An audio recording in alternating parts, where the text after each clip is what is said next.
Today, we're diving into something you don't see every day, a detailed, ambitious proposal that was sent directly to the United Nations. It lays out a spiritual yet practical blueprint for achieving world peace. Let's dig in. So, this document, right? It's called the 12-Step Intuitive Universal Agenda, and it's dated for November of 2025. Now, this wasn't just some blog post. It was formally sent as a direct message to the top leaders on the world stage, and it presents a pretty radical vision for our future. And if you're wondering just how serious they were, well, take a look at who this was sent to.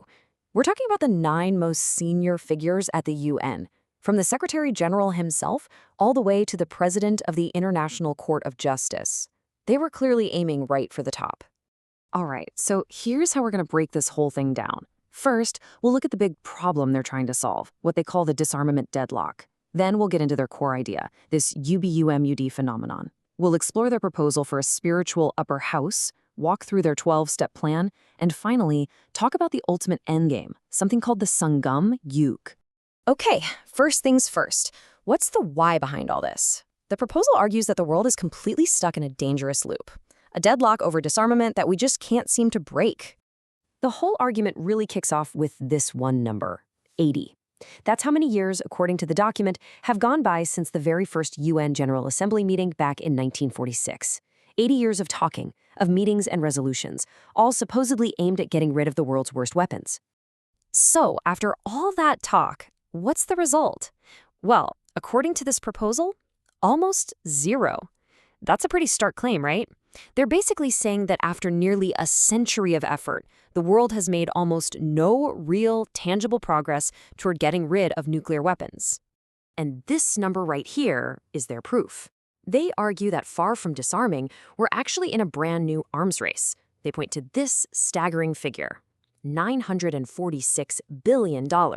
That's the projection for what the US alone will spend on its nuclear forces over the next decade. So who's to blame for this gridlock?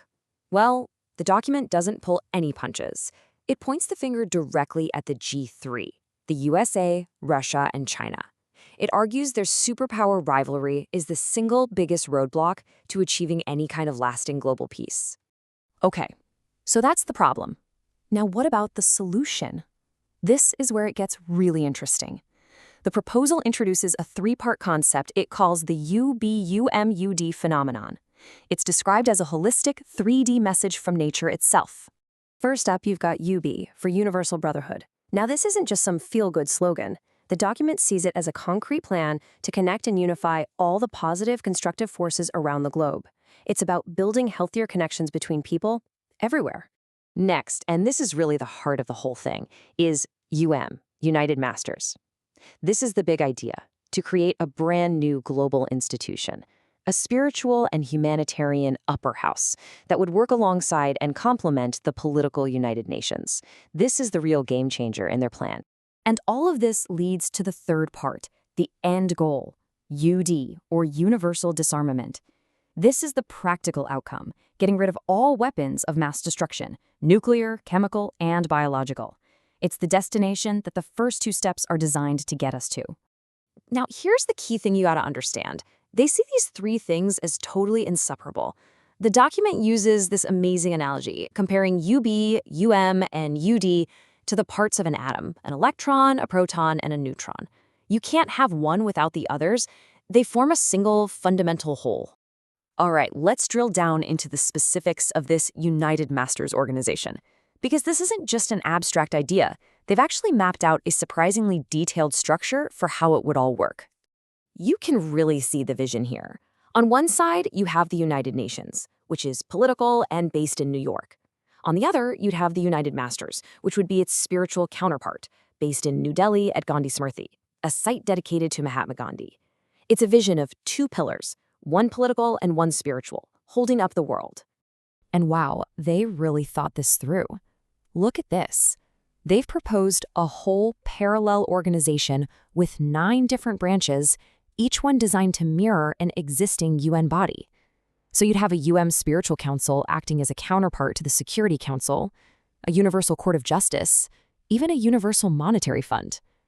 It's a complete parallel spiritual structure, Okay, so this sounds huge, maybe even impossible, right? How could a vision this ambitious ever happen?